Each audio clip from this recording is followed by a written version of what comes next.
Hi boys and girls, it is time for an egg experiment, lesson 2. Alright, today we're going to be looking at the life cycle of a chicken, starting with the egg. So, these are the parts of an egg. At the top, you can see that there is an air cell.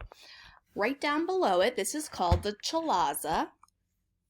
And then surrounding the yolk is the membrane. On the very outside, of course, we have the shell.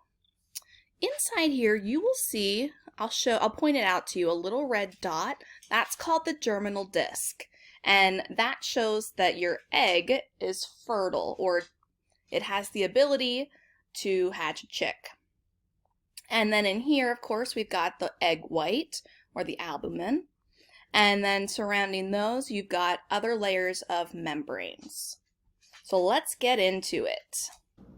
Hi boys and girls, it is time for an egg experiment. If you have an adult at home that would let you participate, all you need is an egg. And we are going to take a look at an egg and identify all of its parts. All right, I just grabbed an egg out of my refrigerator, and this is one of the eggs from the farm. Now, what's the difference between this egg from the farm and the egg that you would buy at the store? Well, one difference you might notice is the color. Most likely the store-bought eggs that you have are white. There really is no difference in flavor compared with a brown egg and a white egg. It's just the color of the shell that the hen produces. Now, the other difference that you might see is that this egg is most likely fertile and store-bought eggs typically are not fertile.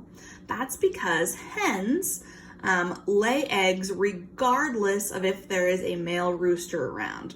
However, because I have a male rooster in my flock, that means that he would make sure that this egg is fertile or that it has the likelihood of producing a chick. So this means that your store-bought eggs are not fertile because they do not keep a rooster in their flock. And so your eggs at home really don't have the option of producing chicks.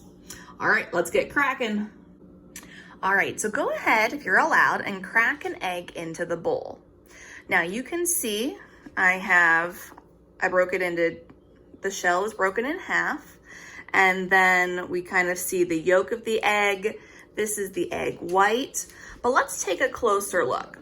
So if we look at our diagram, you can see in the shell itself, there's an air cell. Now, if we look back at our egg, if you look in the shell itself, you can see there's membrane sticking to the shell. But that is where the air cell used to be, right in there. So I'm going to take out the shell. And then let's take a look at our egg. What do you notice about the egg? I'm looking and I see that around the shell there's this chalaza. And it goes all the way, and then there's a membrane that wraps around the egg yolk. So this white chalaza is what I see on this end, and then you can see a little bit on that end of the egg yolk.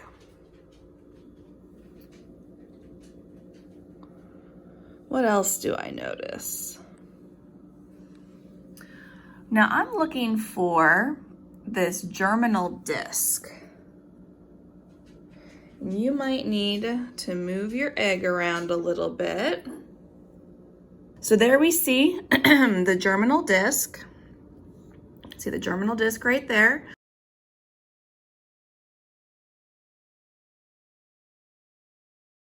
I hope you enjoyed our egg experiment and learned about the different parts of an egg. And now we're going to get our incubator set up.